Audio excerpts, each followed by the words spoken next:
ਲੋ ਸਾਥੀਓ, ਆਪਾਂ ਫਿਰ ਆਪਣੀ ਗੱਲ ਸ਼ੁਰੂ ਕਰੀਏ। ਅੱਜ ਦਾ ਜਿਹੜਾ ਆਪਣੀ ਗੱਲਬਾਤ ਹੈ ਔਰ ਅੱਜ ਦਾ ਜਿਹੜਾ ਮੁੱਦਾ ਹੈ ਉਹ 600 ਯੂਨਿਟ ਬਿਜਲੀ ਨੂੰ ਲੈ ਕੇ ਸਰਕਾਰ ਨੇ ਪਹਿਲਾਂ ਬਹੁਤ ਵੱਡੇ ਵੱਡੇ ਵਾਅਦੇ ਕੀਤੇ ਸਨ ਔਰ ਬੜੀ ਉੱਚੀ ਤੇ ਬੁਲੰਦ ਆਵਾਜ਼ 'ਚ ਰੌਲਾ ਪਾਉਂਦੇ ਰਹੇ ਕਿ ਅਸੀਂ 600 ਬਿਜਲੀ ਜਿਹੜੀ ਯੂਨਿਟ ਹੈ ਉਹ ਫ੍ਰੀ ਦੇਵਾਂਗੇ और हर व्यक्ति ਨੂੰ देंगे।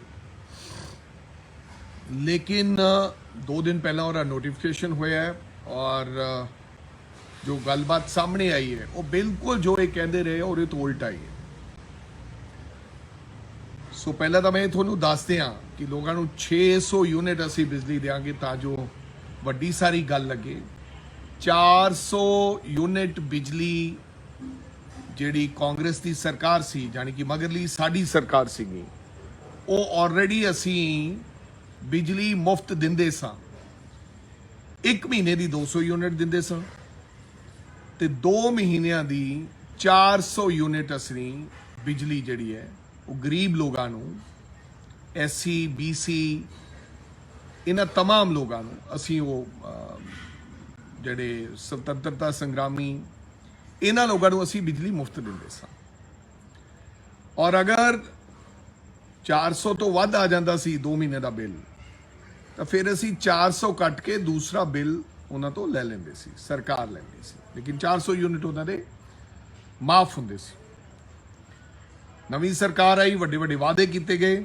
ਵਾਅਦੇ ਤਾਂ ਹੋਰ ਵੀ ਬਥੇਰੇ ਕੀਤੇ ਲੇਕਿਨ ਹੌਲੀ ਹੌਲੀ ਤੁਹਾਨੂੰ ਉਹਨਾਂ तमाम ਵਾਅਦਿਆਂ ਬਾਰੇ ਤੁਹਾਨੂੰ ਚਾਨਣਾ ਪਾਉਂਦੇ ਰਿਹਾ। लेकिन ये नाल नोटिफिकेशन दे विच उन्होंने कहता कि एक स्वय घोषणा पत्र यानी कि एफीडेविट हर व्यक्ति देगा जिन्हें ये बिजली मुफ्त लेनी। साडे समय कोई स्वय घोषणा पत्र नहीं सीगा। असी 400 यूनिट बिजली मुफ्त दिंदे सां, उस तो बाद वध आउंदी सी और बिजली का बिल लैंदे सी। तो की लिखिया है स्वय घोषणा पत्र दे विच ਇਹਦੇ ਵਿੱਚ ਕੋਈ ਵੀ ਇਨਕਮ ਟੈਕਸ ਜਿਹੜਾ ਵਿਅਕਤੀ ਭਰਦਾ ਹੈ ਉਹ ਜਾਂ ਉਹਨਾਂ ਦਾ ਕੋਈ ਪਰਿਵਾਰ ਦਾ ਮੈਂਬਰ ਉਹ ਜਿਹੜੀ ਹੈ ਬਿਜਲੀ ਮੁਫਤ ਜਿਹੜੀ ਇਹ ਸੁਵਿਧਾ ਲੈ ਨਹੀਂ ਸਕਦਾ। ਔਰ ਇਹਨਾਂ ਨੇ ਤਾਂ ਇਹ ਕਿਹਾ ਸੀ ਕਿ ਸਾਰਿਆਂ ਨੂੰ ਬਿਜਲੀ ਮੁਫਤ ਮਿਲੇਗੀ ਤੇ 600 ਯੂਨਿਟ ਤੋਂ ਉੱਪਰ ਵਾਲੇ ਦੇ ਪੈਸੇ ਲੱਗਣਗੇ। ਜਿਹੜੇ ਦੂਸਰੇ ਲੋਕ ਹੋਣਗੇ, ਜਿਹੜੇ ਆਮ ਗਰੀਬ ਲੋਕ ਹੋਣਗੇ, ਉਹਨਾਂ ਨੂੰ ਉਹ ਪੈਸੇ ਨਹੀਂ ਲੱਗਣਗੇ। सो हुण आ गई गल कि इनकम टैक्स पेयर है जिहड़ा सरकारी नौकरी करदा है, इत्थों तक ही नहीं रहे। इन्होंने ये भी कह दिता गया कि अगर किसी को 10,000 रुपया पेंशन भी आउंदी है जिस परिवार को, चाहे वह गरीब है, उन्होंने असी बिजली मुफ्त नहीं देंगे। बहुत सारे ऐसे लोग ने आर्मी के रिटायर्ड ने जिन्होंने 10,000 रुपए तो वध पेंशन आउंदी ने। सो इहदा मतलब वो भी कट्टे गए, इनकम टैक्स वाले भी कट्टे गए। और इहदे विच फिर उन्होंने लिखा कि जिहड़ा वकील साहबान ने, जिहड़े वकील ने, कोई टीचर ने, कोई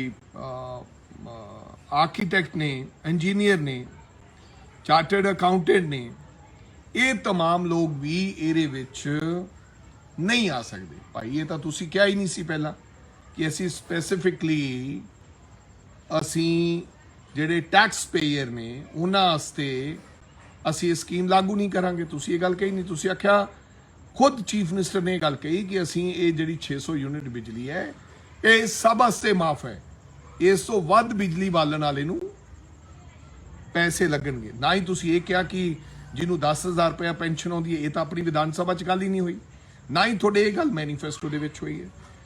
ਇਹਦਾ मतलब कोई भी ਜਿਹੜਾ ਕਿੱਤਾ ਕਰਦਾ ਵਿਅਕਤੀ ਉਹਨੂੰ ਇਹ ਬਿਜਲੀ ਮੁਫਤ ਦਾ ਕੋਈ ਫਾਇਦਾ ਨਹੀਂ ਹੈ। ਸੋ ਸਵਾਈ ਘੋਸ਼ਣਾ ਪੱਤਰ ਵੀ ਲਿਆ ਜਾਏਗਾ। ਇਹ ਇਸ ਕਰਕੇ ਲਿਆ ਜਾਏਗਾ ਕਿ ਬਹੁਤ ਸਾਰੇ ਤਾਂ ਇਹ ਸਵਾਈ ਘੋਸ਼ਣਾ ਪੱਤਰ ਭਰਨ ਲੱਗੇ ਡਰਨਗੇ ਕਿਉਂਕਿ ਉਹਨਾਂ ਨੇ ਅੰਤ ਵਿੱਚ ਇਹ ਲਿਖਿਆ ਹੈ ਕਿ ਅਗਰ ਕਿਸੇ ਦੀ ਸੂਚਨਾ 'ਚ ਕੋਈ ਗੜਬੜ ਹੋਈ ਤਾਂ ਉਹਦੇ ਉੱਤੇ PSPCL ਕਾਰਵਾਈ ਕਰ ਸਕਦਾ। ਜਾਨੀ ਕਿ ਪਹਿਲਾਂ ਹੀ लोगों डरा दिता गया तां जो घट तो घट जिहड़े लाभपात्री इस गल का फायदा उठा सकन। ਸੋ ਇਹ ਵੀ ਨਾਲ ਕਹਿ ਦਿੱਤਾ ਗਿਆ ਕਿ ਟੈਕਸ ਬਈ ਜਿਹੜਾ ਟੈਕਸ ਭਰ ਰਿਹਾ ਵਿਚਾਰਾ, ਜਿਹਦੇ ਟੈਕਸ ਨਾਲ ਤੁਸੀਂ ਬਿਜਲੀ ਮਾਫ ਕਰ ਰਹੇ ਹੋ, ਜਿਹਦੇ ਟੈਕਸ ਦੇ ਨਾਲ ਬਿਜਲੀ ਤੁਸੀਂ ਮਾਫ ਕਰ ਰਹੇ ਹੋ, ਜਿਹੜਾ ਕੋਈ ਪੜ੍ਹਾ ਰਿਹਾ ਹੈ, ਕੋਈ ਅਧਿਆਪਕ ਹੈ, ਕੋਈ ਪੈਨਸ਼ਨ ਲੈ ਰਿਹਾ ਹੈ, ਕੋਈ ਇਨਕਮ ਟੈਕਸ ਪੇਅਰ ਹੈ, ਉਹਨੂੰ ਇਹ ਸੁਵਿਧਾ ਨਹੀਂ ਹੈ। ਕਿਉਂ? ਉਹਨੇ ਕੀ ਗੁਨਾਹ ਕੀਤਾ ਹੈ? ਉਹਨੇ ਗੁਨਾਹ ਇਹ ਕੀਤਾ ਕਿ ਉਹ ਤੁਹਾਡੀ ਬਿਜਲੀ ਮਾਫ ਕਰਨ ਵਾਸਤੇ ਪੈਸਾ ਦੇ ਰਿਹਾ, ਕਿਉਂਕਿ ਘਰੋਂ ਤਾਂ ਬਿਜਲੀ ਕੋਈ ਮਾਫ ਨਹੀਂ ਕਰਦਾ, ਨਾ ਕਾਂਗਰਸ ਕਰਦੀ ਸੀ, ਨਾ ਅਕਾਲੀ ਦਲ ਕਰਦਾ, ਨਾ ਕੋਈ ਆਮ ਆਦਮੀ ਪਾਰਟੀ ਕਰਦੀ ਹੈ। ਇਹ ਤਾਂ ਜਿਹੜਾ ਲੋਕਾਂ ਦਾ ਟੈਕਸ ਮਨੀ ਹੈ, ਅਸੀਂ ਉਹਨੂੰ ਵਿਉਂਤਬੰਦੀ ਦੇ ਨਾਲ ਅਸੀਂ ਸ਼ੁਰੂ ਕਰਦੇ ਹਾਂ, ਤੇ ਫਿਰ ਅਸੀਂ ਜਿਹੜਾ ਹੈਗਾ ਲੋਕਾਂ ਦਾ ਇਹੋ ਜਿਹੀਆਂ ਸਕੀਮਸ ਲਿਆ ਕੇ ਉਹਨਾਂ ਨੂੰ ਫਾਇਦਾ ਕਰਦੇ। ਸੋ ਮੇਰਾ ਖਿਆਲ ਇਹ ਸਰਾਸਰ ਪੰਜਾਬ ਦੇ ਲੋਕਾਂ ਨਾਲ ਧੋਖਾ ਹੈ, ਸਰਾਸਰ ਪੰਜਾਬ ਦੇ ਲੋਕਾਂ ਨਾਲ ਠੱਗੀ ਹੈ, ਲੋਕਾਂ ਨੂੰ ਮੂਰਖ ਬਣਾਇਆ ਜਾ ਰਿਹਾ ਹੈ, ਜੋ ਕਿਹਾ ਸੀ ਉਹ ਨਹੀਂ ਕੀਤਾ ਜਾ ਰਿਹਾ।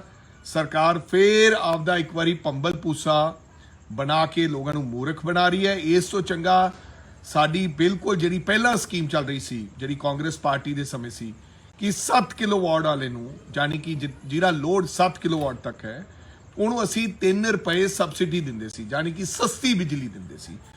ਤਕਰੀਬਨ ਲਗਭਗ, ਜੇ ਮੇਰੇ ਅੰਕੜੇ ਗਲਤ ਨਹੀਂ ਹਨ, ਤਾਂ 2400 ਕਰੋੜ ਰੁਪਏ ਦਾ ਉਹਦੇ ਵਿੱਚ ਅਸੀਂ ਸਰਕਾਰ ਕਾਂਗਰਸ ਦੀ ਸਬਸਿਡੀ ਦਿੰਦੀ ਸੀ। ਮੈਂ ਵੇਖਿਆ ਪਿੰਡਾਂ 'ਚ ਜਾ ਕੇ, ਇਲੈਕਸ਼ਨ ਦਾ ਦੌਰ ਸੀ ਤੇ ਲੋਕਾਂ ਨੂੰ ਬਿੱਲ ਬਹੁਤ ਘੱਟ ਆਏ, ਹਰ ਵਿਅਕਤੀ ਨੂੰ। ਇਹਦੇ ਵਿੱਚ ਅਸੀਂ ਨਾ ਤਾਂ ਸਵਾਈ ਘੋਸ਼ਣਾ ਪੱਤਰ ਲਿਆ ਗਿਆ, ਨਾ ਅਸੀਂ ਕਿਸੇ ਦੇ ਗਿਆ ਕਿ ਕੋਈ ਟੈਕਸ ਪੇਅਰ ਹੈ ਕਿ ਨਹੀਂ ਪੇਅਰ, ਨਾ ਅਸੀਂ ਇਹ ਵੇਖਿਆ ਕਿ ਕਿਹਨੂੰ 10,000 ਪੈਨਸ਼ਨ ਆਉਂਦੀ ਹੈ ਕਿ ਨਹੀਂ ਆਉਂਦੀ, ਨਾ ਅਸੀਂ ਇਹ ਵੇਖਿਆ ਕੋਈ ਵਕੀਲ, ਆਰਕੀਟੈਕਟ, ਅਕਾਊਂਟੈਂਟ, ਹੁਣ ਸਾਰੀ ਦੁਨੀਆ ਤਾਂ ਅਕਾਊਂਟੈਂਟ ਹੈ।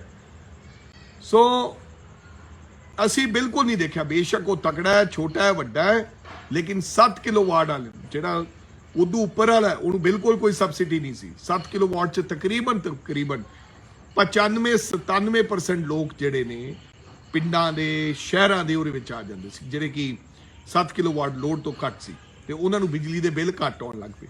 ਹੁਣ ਤੁਸੀਂ ਦੇਖਿਓ, ਜ਼ਰਾ ਅੰਦਾਜ਼ਾ ਲਾਇਓ ਕਿ ਜਿਹੜੇ ਪਹਿਲਾਂ ਤੁਹਾਨੂੰ ਬਿੱਲ ਆਏ ਬਿਜਲੀ ਦੇ, ਤੇ ਹੁਣ ਜਿਹੜੇ ਬਿਜਲੀ ਦੇ ਬਿੱਲ ਆਉਣਗੇ, ਉਹਨਾਂ 'ਚ ਅੰਤਰ ਕਿੰਨਾ ਹੋਏਗਾ। ਇਹਨਾਂ ਨੇ ਉਹ ਸਬਸਿਡੀ ਖਤਮ ਕਰ ਦਿੱਤੀ ਗਈ, ਜਿਹੜੀ ਮੈਂ ਤੁਹਾਨੂੰ ਸਮਝਾਉਣਾ ਚਾਹਣਾ ਗੱਲ।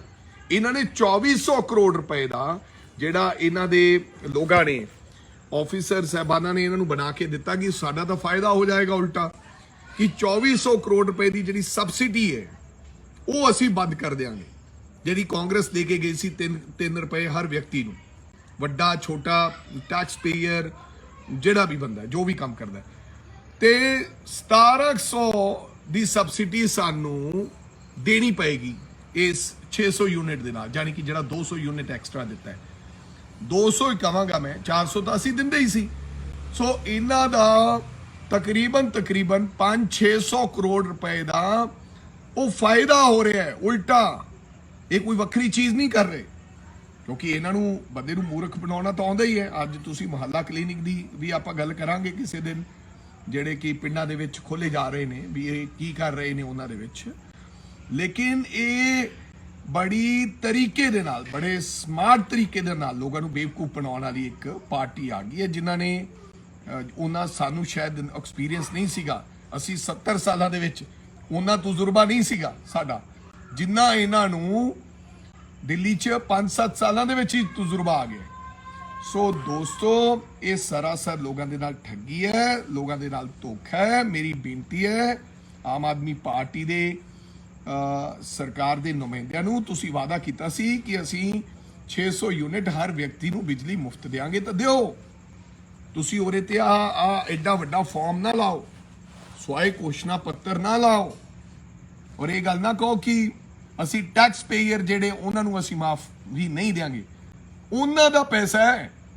ਇਹ ਕੋਈ ਕੇਜਰੀਵਾਲ ਸਾਹਿਬ ਜੀ ਨੇ, ਜਾਂ ਰਾਜੇ ਵੜਿੰਗ ਨੇ, ਜਾਂ ਕੋਈ ਅਮਰਿੰਦਰ ਸਿੰਘ ਨੇ ਕੋਈ ਆਪਦੀ ਕਮਾਈ ਚੋਂ ਫਾਇਦਾ ਨਹੀਂ ਦਿੱਤਾ। ਸੋ ਟੈਕਸ ਪੇਅਰਾਂ ਨੂੰ ਵੀ ਜ਼ਰੂਰ ਇਹਦੇ 'ਚ ਲੈ ਕੇ ਆਓ।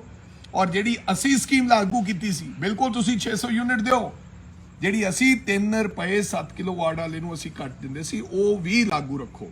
ਇਹ ਮੈਂ ਕਹਿੰਦਾ, ਨਹੀਂ ਤਾਂ ਅਸੀਂ ਆਉਣ ਵਾਲੇ ਸਮੇਂ ਦੇ ਵਿੱਚ ਜਦੋਂ ਬਿੱਲ ਆਉਣਗੇ ਲੋਕਾਂ ਨੂੰ, ਤੇ ਉਹ ਪੰਜਾਬ ਦੇ ਲੋਕਾਂ ਨੂੰ ਲੈ ਕੇ ਅਸੀਂ ਸਰਕਾਰ ਨੂੰ ਫਿਰ ਘੇਰਾਂਗੇ।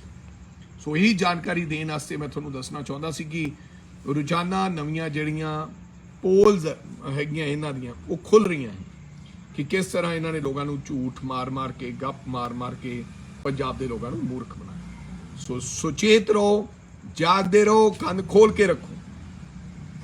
ਸੋ ਆਉਣ ਵਾਲਾ ਸਮਾਂ ਤੁਹਾਨੂੰ ਆਪਣੇ ਆਪ ਪਤਾ ਲੱਗ ਜਾਏਗਾ ਕਿ ਕਿੱਦਾਂ ਦਾ ਹੈ, ਔਰ ਸਰਕਾਰ ਲੋਕ ਆਪੇ ਆਪ ਦੱਸਣ ਲੱਗ ਪੈਣਗੇ ਕਿ ਕਿਹੜੀ ਸਰਕਾਰ ਜ਼ਿਆਦਾ ਬਿਹਤਰ ਸੀ। ਸੋ ਤੁਹਾਡਾ ਸਾਰਿਆਂ ਦਾ ਧੰਨਵਾਦ ਮੇਰੇ ਨਾਲ ਜੁੜਨ ਵਾਸਤੇ।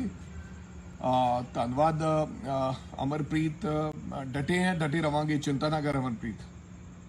ਸੋ ਭਾਜੀ ਦੇਖੋ ਜਿਹੜਾ ਅੱਛਾ watching, thank you Veerpal Pannu ਜੀ, ਤੁਹਾਡਾ ਧੰਨਵਾਦ ਬਹੁਤ ਬਹੁਤ। ਪ੍ਰਦੀਪ ਕੁਮਾਰ, ਬੈਂਕ ਤੋਂ ਲੋਨ ਮਿਲਦਾ ਹੈ?